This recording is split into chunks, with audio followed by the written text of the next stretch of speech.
Alors, la slow cosmétique, on pense que ça a toujours existé ou que c'est quelque chose de courant, un mouvement de consommation, mais en fait non.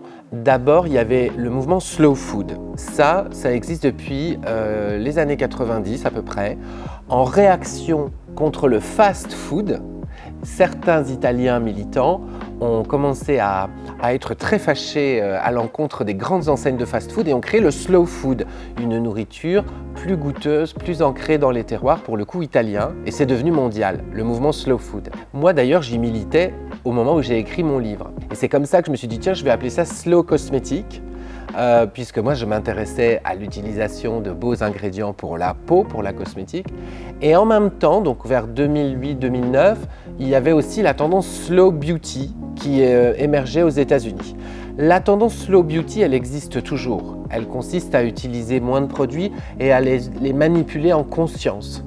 La tendance slow cosmétique, ce n'en est pas une. Slow cosmétique, c'est une marque déposée comme Slow Food d'ailleurs, gérée par une asso et un label. C'est normal parce que slow, ça évoque la lenteur et c'est vrai que des produits slow cosmétiques sont souvent fabriqués de façon plus lente, en petites séries. Il faut faire quelques mélanges soi-même, donc c'est plus lent, mais c'est tellement mieux pour la planète et pour la peau que ça valait le coup de quand même l'appeler comme ça.